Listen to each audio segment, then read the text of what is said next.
want to do a quick lightning Harmontown, quick guest spot. Okay. Can we just do this real quick? Hell yeah. Can I bring up my neighbors? Absolutely. Dan and Beth Bootzin.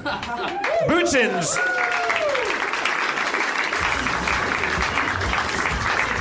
Can they both...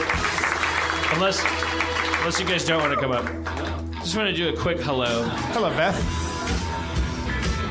And Dan and Beth Bootzin. Dan and Beth Bootzin. Their last name is... Yeah. Are these the same Bootzins that you said disparaging things about in the previous podcast? I didn't say disparaging things. We went to their backyard party, and then we came here, and then... I talked for Harmontown aficionados. Beth Bootzin is the person I referred to as the Tumor lady,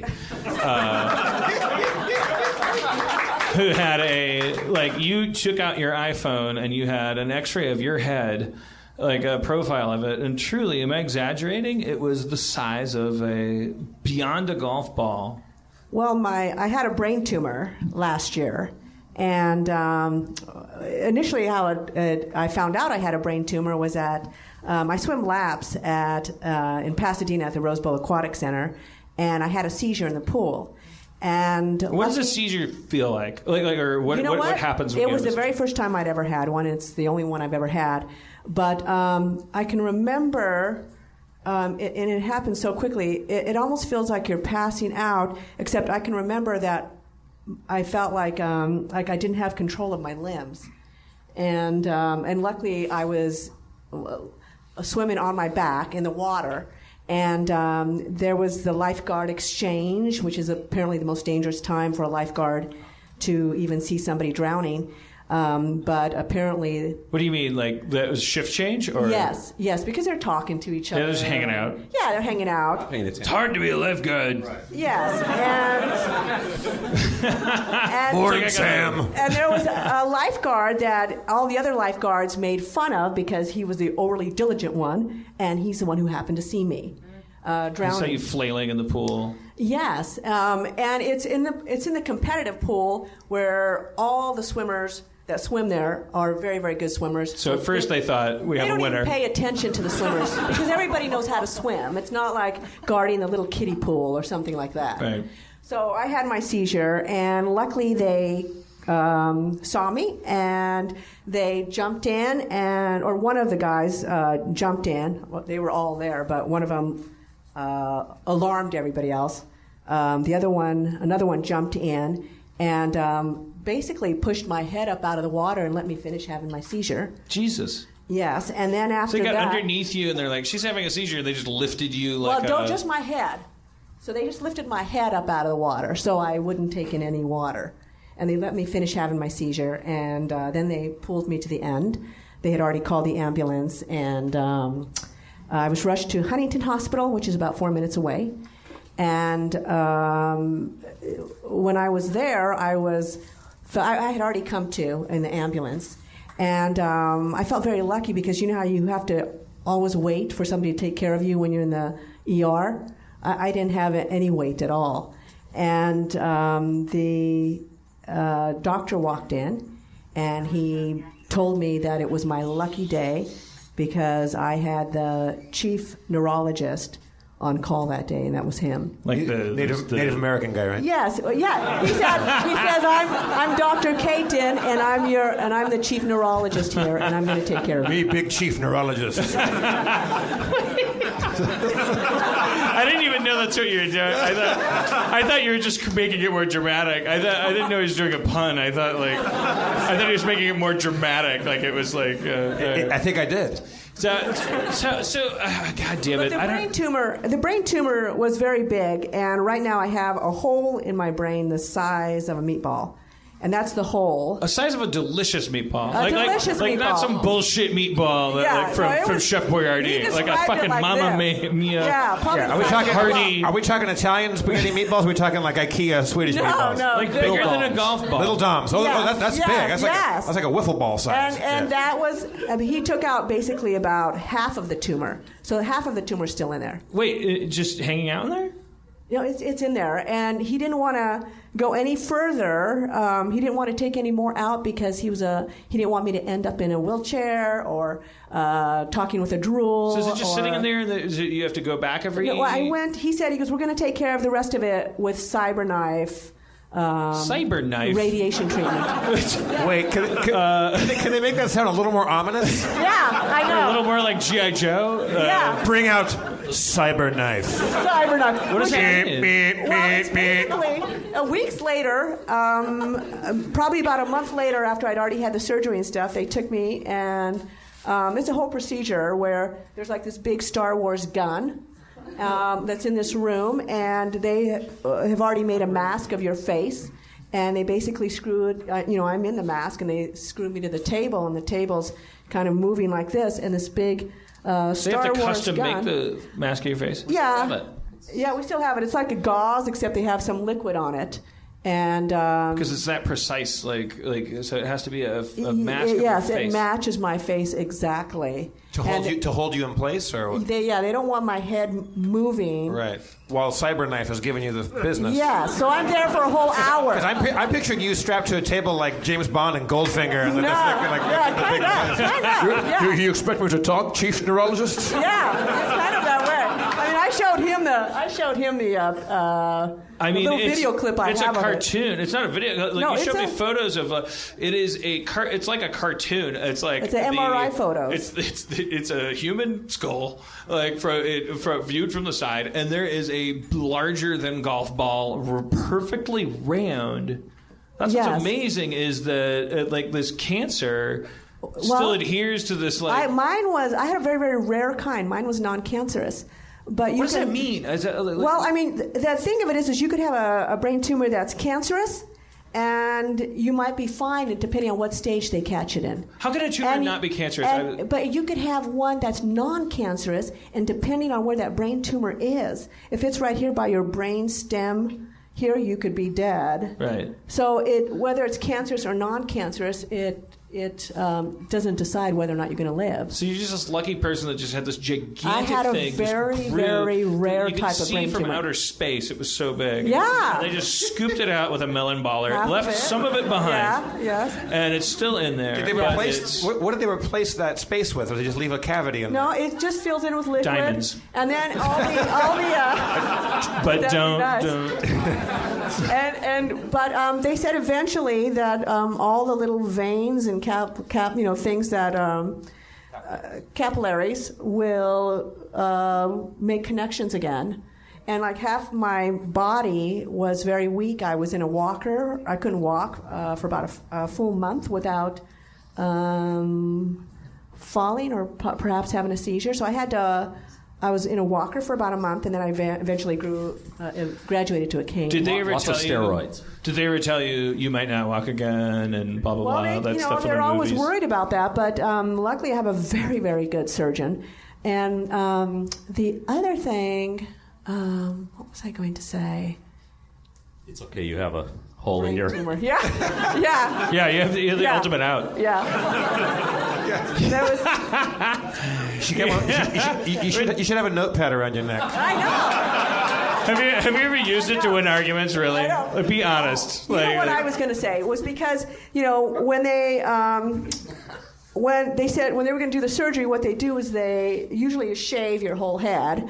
But my mom and my sister were very worried about my hair. They said, can't you just leave some of it? Maybe put a flap in or something like that. Seems a strange thing to be worried about. Well, she has such nice hair. Doctor, come on. And what my doctor was very considerate. He just shaved me up here on top, and then they, cut open the scalp and roll that back. Barf. Yeah, and then they drill into the skull. Jesus Christ. And he wanted to put a metal plate in my head, and I remember him telling me that he was going to do that, and I said, "Do you have to put the metal plate in?" He says, "Yes, because I might have to go in over and over again." I said, "Well, can't you just put my skull back, and then if you have to go in a second time, then you'll put the metal plate in?" And he said, "Okay, I can do that." Wait, you can just negotiate with your doctor? Yeah. So I do have my skull. I just pictured myself going through the airport and that beeper going off. Oh, how embarrassing. Yeah, exactly. And also, I wondered if it would affect my hair growth. But that would be. It's I would love that. I would go it would start beeping, and I'd go, I had a fucking tumor. And I would saunter through and throw shoes at them. How many tumors have you had, motherfucker? Well, you know what? And the thing of it is I actually consider this one of the best things that has ever happened to me. Because I feel like I've had so many gifts that have come from having the brain tumor. And one of them is that I have clarity as to what's important in life and what's not. And I also... what is I mean... Clarity. Like that's the thing I wanted to talk to you about, because we had, as I told you, we have Seek up here. He's an aneurysm survivor. He's got a time bomb in his head, as he he talks about it. What is that? What is it that's important about life? He said, no spoilers. He said, give more than you take. That's his takeaway from the whole thing. Give more than you take from life. Yeah. Is there anything you can add to that? Sorry, I don't mean to... Well, I one of the things that I really felt lucky to be able to experience was that I got to see all the love and light coming my way, and most people, when they have their funeral, are not there to actually see that. From other people, or from God, or from so many, from everybody, people strangers, thinking that you might die. My neighbors, everybody at work, my family. But all our other neighbors. These guys. I felt like I remember. Thinking that, I didn't really feel bad for me. I felt bad. I was really, really quite worried about my husband and my 13-year-old son and my parents. And so you felt like you were going to possibly die, right? Yes, at some point. And you handled that in a way that... So in that moment, when you started my to feel... My concern was not for me. You started to feel bad for all the people around you. Yeah, because I thought, I'll be dead and I won't know the difference. My concern was for all of my family, and especially my immediate family, and even all my friends, because I knew there were some friends that cared very much for me, and it gives a person and I got to see how everybody deals with their own mortality, and some people were very open to kind of rush there to help or wanted to be there for me. Some just kind of holed up in a room. And those were very good friends, and I never heard a word from them, and I knew why I wasn't hearing from them. Yeah. They were scared to death. I'd probably be one of those. Yeah, I knew they were scared to death. Before I met you, I might be one of those. Before I met Seek, I'm very uncomfortable with sickness and things. Yes. I haven't had loved ones. It's like I needed to talk to people that were cool with it. Yes, and that's, I knew that I had to reach out to them, because I knew a lot of them thought, oh, she's going to end up, with a completely different personality, and maybe have half of my wits gone, so to speak, and that would freak them out because it wouldn't be the person they knew. So I knew I had to call everybody and let them know that I was still me, that the Beth, the Beth they knew was still here. You did a lot of kind of work for other people. I was reaching out to other people. And then I think, and I also saw people that I walked into this one restaurant, and I'm just going to tell the story, because it's funny how Dan, would you be quiet for 1 minute? Let her talk. It's funny how everybody deals... Enough out of you, sir. Quite enough out of you. It's funny how everybody deals with their own mortality. And I had walked into this one restaurant, and I'm not going to name the name, because I actually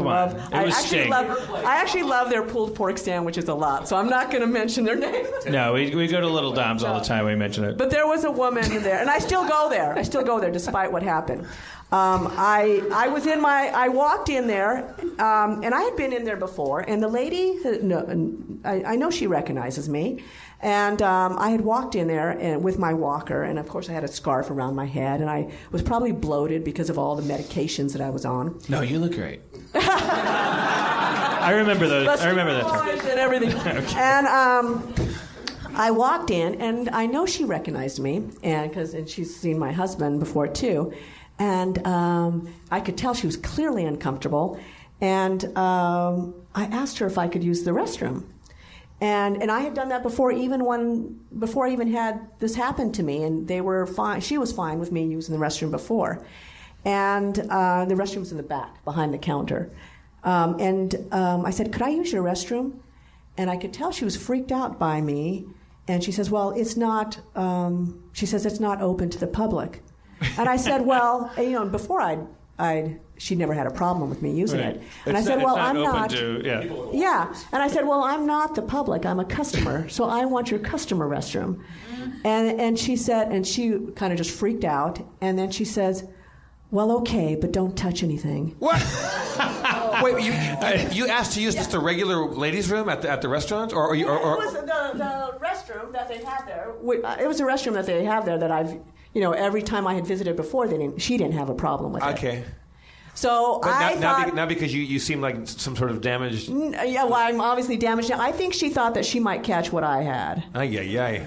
So I thought to myself, you get to see all different ways that people deal with something as traumatic as this. Yeah, I mean that's a huge thing. Like we have as a TV writer and producer, like 70s Norman Lear. He's an activist. He's going to make sure finally black people and white people are going to we're going to use the sitcom to overcome this thing. And now we're living in this maelstrom of what did you say about gay people and bisexual people and transgender people? And we're getting through all this stuff, but still lingering. I think the biggest thing of all, the giant elephant in the room is somebody rolls into a room in a wheelchair, and it's you have an instinctive reaction. Yeah. You wish that they weren't in a wheelchair. What did they? Yeah, well, how did they get that way? And that's completely different from everything. It's interesting. Well, especially because she knew me as kind of a vital person beforehand. And then all of a sudden I walk in and I'm in a walker. She went home at night. There was a photo of you and she would go, God, this woman is so vital. Well, it's funny. And then when you walked in with a walker, she's like, my world is done. Well, I was so outraged. And my husband said, well, what is your problem? And then I told him what she had said. And he says, oh, well, geez, we won't go there again. I said, no, we're going there. I love those pulled pork sandwiches. I mean, there had to be. But I'm going to snub her. I bet if we had her up here, it would be you know what? And some weird story about. When we went back afterwards, when I had, when it had healed and I was looking normal again, she practically bent over backwards to. I think you felt bad. Yeah. That's the moral of the story. Be normal. Membership has its privileges. Thank my neighbors, Beth and Dan Bootzin. Thank you so much. We'll have them back again. I want to talk to Dan about his dad. We ran out of time, but I want to have Dan back because Dan's dad was this fucking. I'll have him explain it honestly. Right. Dan's dad was this original a hippie before being a hippie was cool. It was I don't even know. We'll interview him about it. It was very interesting. It's nice, after Beth, you go through all that, and Dan, you watch your wife go through all this, trauma and stuff, and then you listen to your neighbor's podcast, and he calls your wife the tumor lady. It's it's nice. But I didn't. They call me Seizure Girl. Seizure Girl. Seizure Girl and Cyberknife. Check it out Friday. I went, whatever. Cyberknife, that's fucking wild. Cyberknife.